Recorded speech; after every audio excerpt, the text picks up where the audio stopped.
আচ্ছা, গত ক্লাসে আপনার একটা রিকোয়েস্ট করেছিলেন বা রেখেছিলেন, সেটা হচ্ছে যে কখন সে, টেল এবং স্পিক ব্যবহার করতে হয়।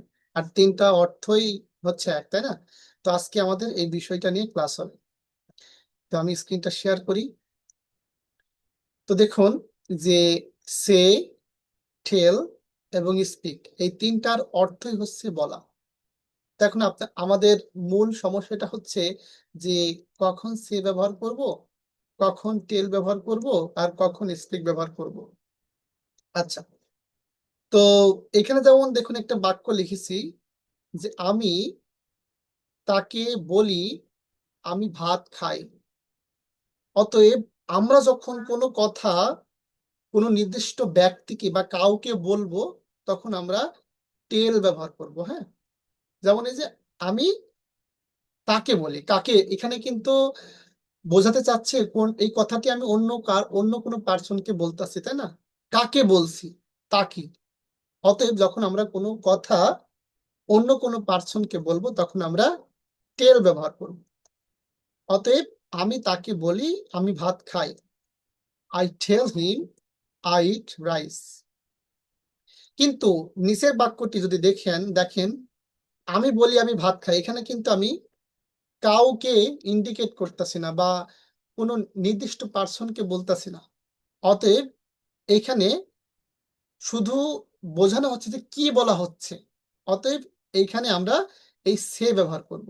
অতএব আই সে আই রাইস, আমি বলি আমি ভাত খাই।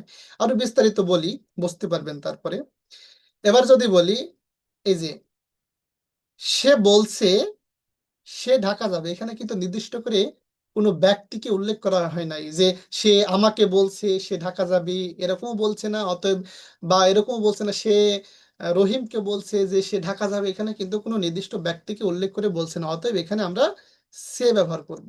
অতএব কি, সে বলছে সে ঢাকা যাবে। She is saying she will go to Dhaka. এবার দেখুন এখানে পরের বাক্যটি সে আমাকে বলছে সে ঢাকা যাবে। অতএব একটি নির্দিষ্ট কোনো পার্সনকে বলছে, তাই না? কাকে বলছে এখানে কিন্তু বোঝাচ্ছে আমাকে বলছে, কাকে বলছে আমাকে বলছে। অতএব কাকে দিয়ে যদি প্রশ্ন করেন, তাহলে যেই উত্তরটি পাবেন আমাকে। অতএব কোনো বাক্যের মধ্যে কাকে দিয়ে প্রশ্ন করা হলে সেখানে আমরা টেল ব্যবহার করব। অতএব দেখুন সে আমাকে বলছে সে ঢাকা যাবে। She is telling me she will go to Dhaka. আমরা আরো বিস্তারিত দেখি, তাহলে বুঝতে পারবো। আগে একটা প্রশ্ন করি। ধরো তুমি আমাকে বললে আমি তোমাকে সত্য বলেছি। এখানে দুইটা জিনিস আছে। হ্যাঁ, আমি এতক্ষণ যে বিষয়টা বোঝালাম সেই বিষয়টা আরো ডিপলি বলতেছি, হ্যাঁ, বা বলার চেষ্টা করছি। তো এখানে দুইটা বিষয় কি কি, যে আমি তোমাকে সত্য বলেছি, এখানে দুইটা বিষয় কি, একটা হচ্ছে কি বলেছে, কি বলেছে, সত্য বলেছি, তাই না? সত্য মানে দা ট্রুথ। এবার কাকে বলেছে? তোমাকে, আপনি ধরে নেন আমাকে। হ্যাঁ, আচ্ছা, এখানে এখানে হচ্ছে মূলত পার্থক্য। অতএব টেল কখন ব্যবহার করা হবে? যখন কাকে বলেছে এটা ইন্ডিকেট করবে। যখন কাকে বলেছে সেটা গুরুত্বপূর্ণ, তখন টেল ব্যবহার করা হবে। যেমন দেখুন আমি তোমাকে সত্য বলেছি, যেহেতু এটা ইতিমধ্যে বলে ফেলেছি, যার কারণে আমাদের ভি টু ব্যবহার করতে হচ্ছে। টেল এর ভি টু হচ্ছে টোল্ড। অতএব আমি তোমাকে সত্য বলেছি, এখানে কোন একটা নির্দিষ্ট ব্যক্তিকে বলা হচ্ছে, তাই না? মানে কাকে, এটা বোঝা যাচ্ছে। কথাটি অন্য কোনো পার্সনকে বলা হচ্ছে, এটা কিন্তু এই বাক্যের মধ্যে বোঝা যাচ্ছে। অতএব এখানে আমরা টেল ব্যবহার করতে হবে আমাদের, তাই না? এখানে আমাদের টেল ব্যবহার করতে হবে। অতএব টেল, যেহেতু এই কথাটা ইতিমধ্যে বলা হয়ে গেছে, যার করে আমরা এখানে টোল্ড ব্যবহার করব। তো I told you the truth, আমি তোমাকে সত্য বলেছি। আচ্ছা, এবার দেখুন আরো কিছু দেখি যে সে আমাকে খবর বলেছে। কাকে বলেছে? আমাকে বলেছে। তাহলে he told me the news. তারপরে দেখুন মা আমাকে একটি গল্প বললেন। কাকে বললেন? আমাকে বললেন, তাই না? অতএব my mother told me a story. তবে এখানে একটা জিনিস মনে রাখবেন, যে টেল এর পরে সঙ্গে সঙ্গে কোন একটা পার্সনের হচ্ছে অবজেক্ট বসে। যেমন আয়ের অবজেক্ট হচ্ছে মি, ইয়ের অবজেক্ট ইউ, হির অবজেক্ট হি, শির অবজেক্ট হার, উয়ের অবজেক্ট আস, দের অবজেক্ট দেম, তাই না? এই অবজেক্ট গুলো কিন্তু বসবে। মানে tell me, tell me, tell you, tell him, এই অবজেক্টটা কিন্তু আমাদের বসাতে হবে, ঠিক আছে? আচ্ছা, এবার সে, সে মানে কখন ব্যবহার করব? যখন আমরা কাউকে ইন্ডিকেট করব না, গুরুত্ব দিব হচ্ছে কি বলেছে এটার উপর যখন গুরুত্ব দিব। অতএব আমি যদি আরেকটু দেখাই বা আরেকটু বলি যে এখন ধরো কেউ জিজ্ঞাসা করলো সে কি বলেছে, এখানে কাকে বলেছে সেটা গুরুত্বপূর্ণ নয়, এখানে কাকে বলেছে সেটা গুরুত্বপূর্ণ নয়, গুরুত্বপূর্ণ কি কি বলেছে এটা হচ্ছে গুরুত্বপূর্ণ। তখন আমরা সে ব্যবহার করব।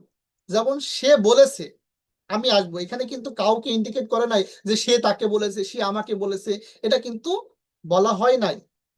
তো অতএব সে ইতিমধ্যে বলে ফেলাইছে, তাই না? অতএব যেখানে আমাদের এখানে ভি টুটা ব্যবহার করতে হবে, তাই না? অতএব হি সেইড, সে এর ভি টু হচ্ছে said, he said I will come, সে কিছু বলেছে, হি সেইড সামথিং। হ্যাঁ, তারপরে তুমি কি বললে, অতএব বলে ফেলেছে, হোয়াট ডিড ইউ সে, তুমি কি বললে। আশা করি সে এবং সেইড এর মানে টেল এবং সে এর বিষয়টা আপনারা বুঝতে পেরেছেন।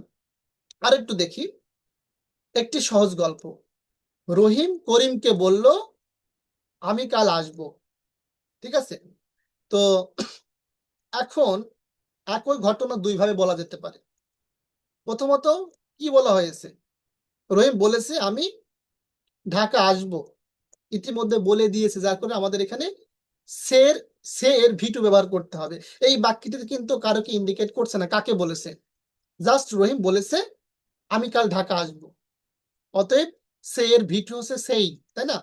রহিম said I will come tomorrow, আচ্ছা আমি কাল আসবো, আই উইল কাম টুমরো।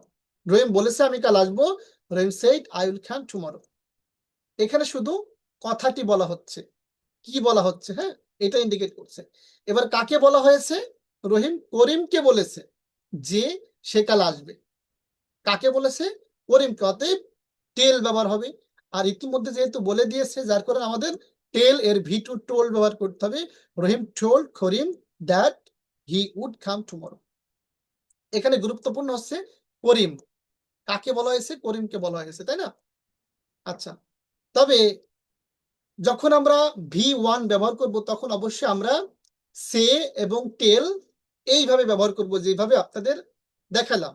কিন্তু অনেক সময় যেই কথাটা ইতিমধ্যে বলা হয়ে গেছে সেই কথাটা আমরা টোল্ডও বলতে পারি, সেইডও বলতে পারি। কিভাবে আমরা একটু দেখাই।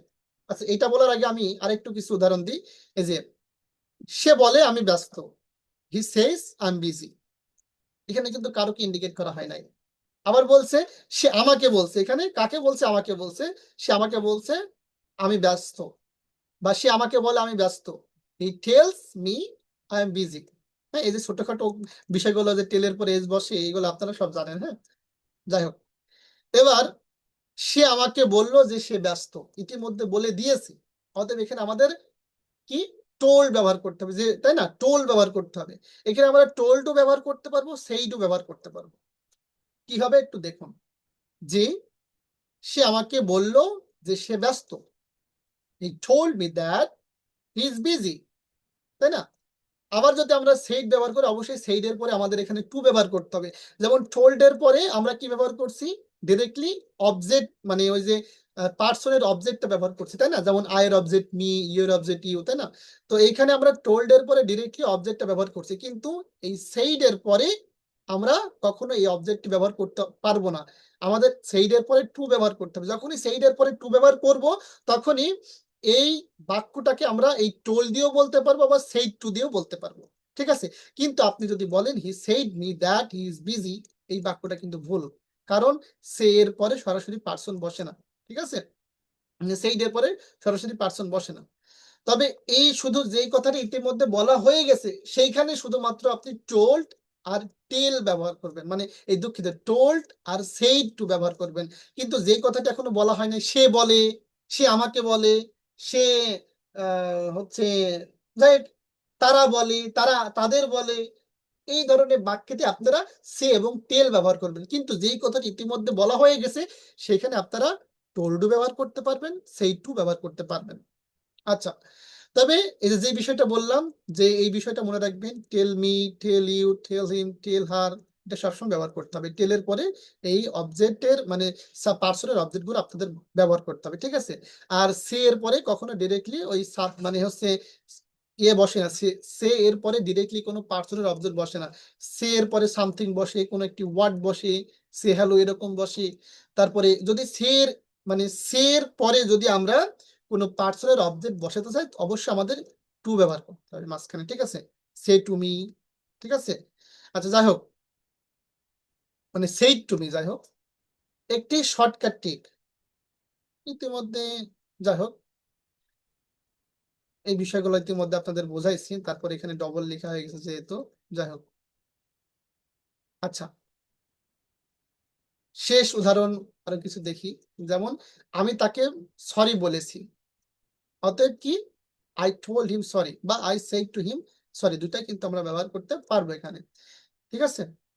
আচ্ছা, এখন আপনাদের যদি একটা এখানে যে বিষয়টা দেখুন, সে সে যখন ব্যবহার করবেন তখন কি বলা হয়েছে শুধু ওয়ার্ড এর উপরে জোর দিবেন, আর টেল কাকে বলা হয়েছে পার্সনের উপর জোর দিবেন। তাহলে এই বিষয়টা ক্লিয়ার হতে পারবেন, ঠিক আছে? আশা করি আপনারা প্রথমে এই বিষয়টা বুঝেছেন, তারপরে অনেক উদাহরণ দিলাম, আরো ক্লিয়ার হয়ে গেছেন। হ্যাঁ, আবার এরকমটা হতে পারে যে এত বোঝানোর কারণে আবার গোলমালও বেঁধে যেতে পারে। আপনারা প্র্যাকটিস করবেন, তাহলে গোলমালটা থাকবে না। এখানে দেখুন, আমি আপনাদের একটা কোশ্চেন করি, হ্যাঁ, একজন যে কোনো একজন আনমিউট করে অ্যান্সারটা দিবেন। আমি তাকে সত্য বলেছি, এখানে কোনটি হবে? I said him the truth, আর না I told him the truth, কোনটা সঠিক? I told him the truth. Yes, right, this is the right answer, thank you. আচ্ছা, এবার আমরা কোশ্চেন, ইম্পর্টেন্ট কোশ্চেন কোনো, সাদুল ভাই, সাদুল ভাই বলবেন কিছু? না স্যার, না। আচ্ছা, ঠিক আছে। এবার আমরা দেখবো এই স্পিক কোথায় ব্যবহার হয়, ঠিক আছে? আচ্ছা, সাধারণত কোনো ভাষায় কথা বললে আমরা স্পিক ব্যবহার করে থাকি, স্পিক ব্যবহার করে থাকি। যেমন আমরা উদাহরণস্বরূপ দেখি, আমি ইংরেজিতে কথা বলি, আই স্পিক ইংলিশ। সে বাংলায় কথা বলে, হি স্পিক্স বেঙ্গলি। তুমি কি আরবিতে কথা বলতে পারো? Can you speak Arabic? ঠিক আছে। এবার দেখুন যে আমরা দুটি ভাষায় কথা বলতে পারি, we can speak to languages, languages, ঠিক আছে। এবার দেখুন, কারোর সঙ্গে কথা বললে আমরা স্পিক ব্যবহার করতে পারি। যেমন আমি তোমার সাথে, আমি তোমার সঙ্গে কথা বলতে চাই, I want to speak, I want to speak with you বা টু ইউ, ঠিক আছে। সে শিক্ষকের সঙ্গে কথা বলেছে বা কথা বলছে আর কি, তো he is speaking with the teacher. আপনি এখানে টকিংটাও ইউজ করতে পারেন, he is talking with the teacher, এটাও ব্যবহার করতে পারেন। আবার দয়া করে আমার বাবার সঙ্গে কথা বলুন, please speak to my father বা উইথ মাই ফাদার। আচ্ছা, কথা বলার ধরন বোঝাতে আমরা স্পিক ব্যবহার করে থাকি। যেমন সে খুব ধীরে কথা বলে, হি স্পিক্স ভেরি স্লোলি। সে দ্রুত কথা বলে, শি স্পিক্স ভেরি ফাস্ট বা ফাস্ট। দয়া করে আস্তে কথা বলুন, প্লিজ স্পিক স্লোলি। আমরা কিন্তু এখানে বলবো না please speak, please tell slowly, please say slowly, এরকম কিন্তু বলবো না, আমরা এই স্পিক ব্যবহার করবো তখন, হ্যাঁ। আচ্ছা, আচ্ছা, আরো কিছু দেখি, যে এই যে স্পিকিং এর ক্ষেত্রে কিন্তু আমরা ব্যবহার করে থাকি স্পিকিং মানে স্পিক প্লাস আইএনজি, মানে এটি কখন ব্যবহার করব? এটি কথা বলার কাজ বা দক্ষতা বোঝায়, ঠিক আছে। একটু মিউটে যাবেন সবাই।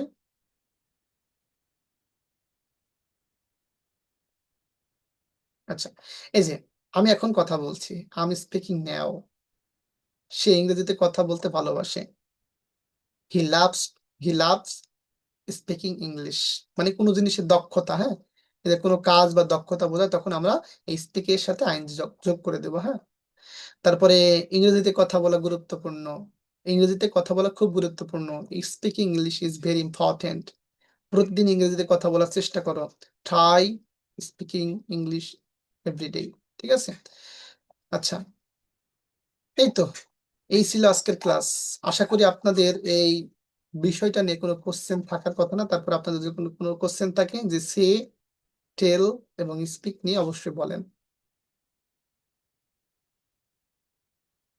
ক্লিয়ার হতে পেরেছেন? জি ভাইয়া, clear.